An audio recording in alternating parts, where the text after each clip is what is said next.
All right, so now here we are into part number 4 of the 5-speed swap. Now on this part, we're doing the actual transmission removal of the automatic. So there are a few tricks that you can do. These modular motors, it's kind of tough to get to some of these bolts, especially those top 2 on the top of the engine. And I'm gonna show you guys how I got to them. It may work for you, it may not. Once again, with the tubular K member I have, it makes things a lot easier. So it may not work for you, but for me, it did. Now, it's going to be probably easier to show you a couple of the bolts that I've broken loose in the car, the way I broke them loose, but it's going to be probably a little bit easier to demonstrate it on the transmission that's sitting on the floor, the T45 that I'm swapping in. All right, so the bolts that are actually the toughest to get to are these top 2 on the actual bell housing. So this bolt right here, I was actually able to get it from the top way before I even loosened anything. It's this bolt that's the pain in the butt. And the reason this one's tough is because you have the heater core lines and everything in the way. Over here, it's a little more free.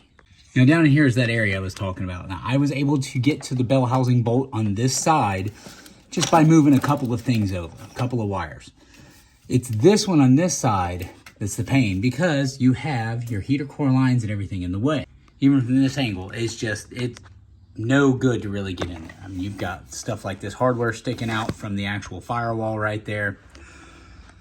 And I was able to get a wrench on it, but them bolts on the top for some odd reason are so tight that when you try to get into here, you would risk breaking off the actual heater core lines. It's just not worth it.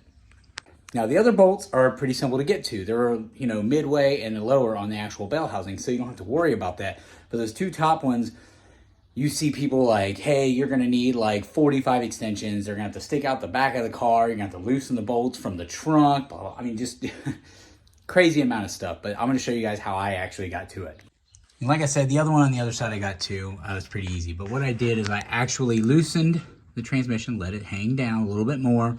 I actually pried on the back just a little bit to actually get a little more leverage back here. So I was able to get it to the point to where I could get my articulating ratchet with the socket on it.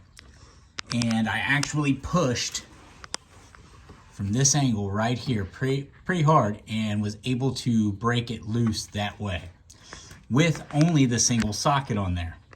And that right there is with a deep well 13 millimeter. I was able to get there and use that. But the big thing that helped me was having that articulating head on the ratchet itself. So don't think I wasn't prepared to do it the other method with the 32 extensions out the back of the car. As you can see, I had my whole deal just ready to go. And this right here basically would come out right about to where the tail shaft housing ends. But when you do that, you lose so much torque on there. You'd almost have to have an impact on that, at least as tight as mine are. So I tried my best to get as close to it so that way I had more, torque amplifiers basically, instead of breaking up that torque over this whole long shaft.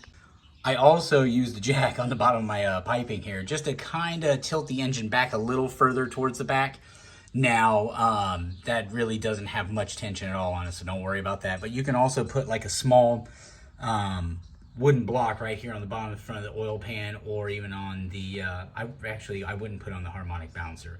Just something to put a little extra leverage up here, so that way you can actually take the engine and you can tilt it back this way further. Now, I'm not really going to go into detail on actually how to pull the transmission. We've already got the torque converter bolts out. That's out, the drive shaft's out, everything's ready to go. The linkage is done, it's pulled off. It was that little plastic clip I mentioned in the last video, and I just snapped it right off of the actual shifter. There's 4 bolts on the shifter inside the car. I'll take those 4 bolts out, and I have the new gasket that goes in for the manual. So that way, when we go to throw it in, it's all just gonna line right up. We may have to trim the transmission tunnel a little bit, but I won't know until I get a little further in. But as of right now, where I'm at is I'm just gonna get that bolt out of the top, and I have a few more bolts all the way around, and then I have my transmission jack. Now, if you don't have a transmission jack, I've seen people use regular floor jacks, this, that. I mean, do it the safest way possible, okay? Try to be safe about it. Don't be stupid. Don't have this car end up laying on top of you or a transmission and getting pinned under there, because it's just not worth it. It's not.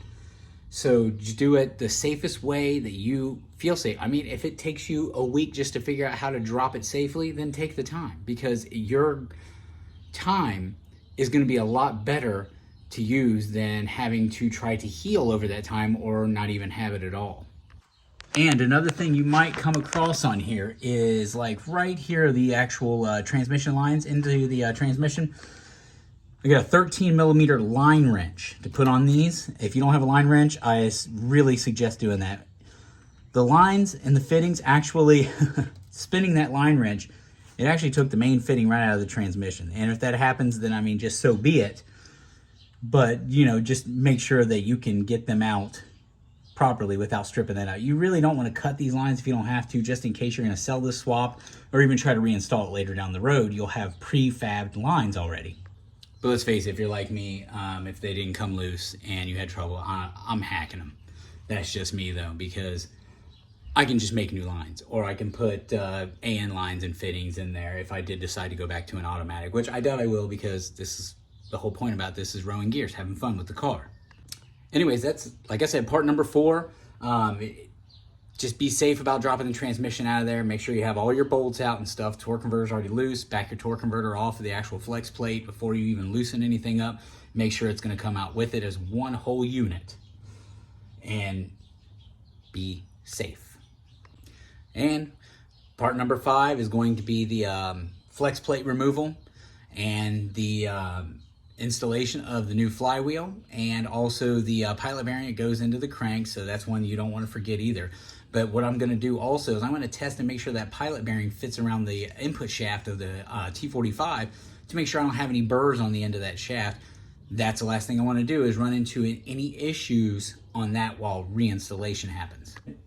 Just be safe, guys. I would much rather lose followers that just because you guys are bored, rather than losing followers on a more permanent basis because you weren't safe about what you were doing. You're laying underneath a vehicle. You're talking about 3,000 pounds hovering above your head, especially if you're doing it in a driveway or in a garage like I'm doing right now.